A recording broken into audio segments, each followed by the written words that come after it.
পরিচালক সঞ্জয় লীলা বানসালির কাছে ব্যাক ক্যামেরায় কাজ করতেন সোনাম। কাজের অভিজ্ঞতা একেবারেই ছিল না তার। বানসালি তাকে কাজ শেখার একটা সুযোগ করে দিয়েছিলেন মাত্র। পারিশ্রমিক দিতেন মাত্র ৩,৫০০ টাকা। ভাইরাল একটি ভিডিও ক্লিপ, সেই ভিডিওতেই সোনাম বলেন এই কথা। 9 বছর বয়স ছিল করিনা কাপুর খানের। একটি ট্রান্সপারেন্ট নাইটি পরে এসেছিলেন সালমান খানের সামনে। চোখের উপর পড়ে থাকা চুলকে উড়িয়ে হন্তদন্ত হয়ে সিঁড়ি দিয়ে উপরে উঠে গেছিলেন। পরবর্তীতে করিনা কাপুর খানের জিরো ফিগার নিয়ে মশকরা করেন সালমান। কন্যা রাহার জন্য বেঁচে থাকার ইচ্ছা শতগুণ বেড়ে গেছে বলিউড তারকা রণবীর কাপুরের। তিনি নাকি আগে মৃত্যুকে একেবারেই ভয় পেতেন না, জানিয়েছেন সেই কথা। কিন্তু রাহার জন্মের পর মনে মৃত্যু ভয় ঢুকেছে রণবীরের। তিনি বলেছেন, রাহার সঙ্গে আমারও নতুন জন্ম হয়েছে।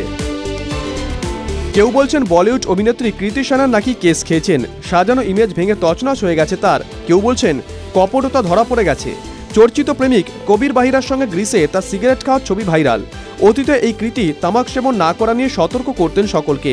তাকে সিগারেট খেতে দেখে অনেকেই বিষয়টি মানতে পারছেন না। গেহরাইয়ার ছবিতে একাধিক ঘনিষ্ঠ দৃশ্যের শুটিং করেছিলেন অভিনেতা সিদ্ধান্ত চতুর্বেদী। তার বাবা ভীষণ রেগে গেছিলেন। সিদ্ধান্ত বলেছেন, বাবা বলেছেন বড্ড বেশি অন্তরঙ্গতা দেখিয়ে ফেলেছি আমি। পিতামাতা হওয়া এখনো কি স্বপ্ন? অ্যাপোলো ফার্টিলিটির সাথে আপনার পিতামাতা হওয়ার স্বপ্ন পূরণ করুন। বিনামূল্যে পরামর্শের জন্য কল করুন 9899410685। রাজ্যসভায় তার নাম জয়া অমিতাভ বচ্চন বলায় এবার প্রতিবাদ করলেন জয়া বচ্চন। বললেন, শুধু জয়া বললেই হতো। তার উত্তরে রাজ্যসভার ডেপুটি চেয়ারম্যান হরিবংশ নারায়ণ সিং জানান, এটাই লিখিত নাম। তাতেই আক্ষেপ প্রকাশ করে তিনি বলেন, মহিলারা তাদের স্বামীর নামেই পরিচিত হয়। কাপুর পরিবারের 2 সন্তান রণবীর কাপুর ও ঋদ্ধিমা কাপুরের মধ্যে সম্পর্ক কেমন, এবার সেই প্রসঙ্গে মুখ খোলেন অভিনেতা। জানান, দিদি আমার থেকে 2 বছরের বড়।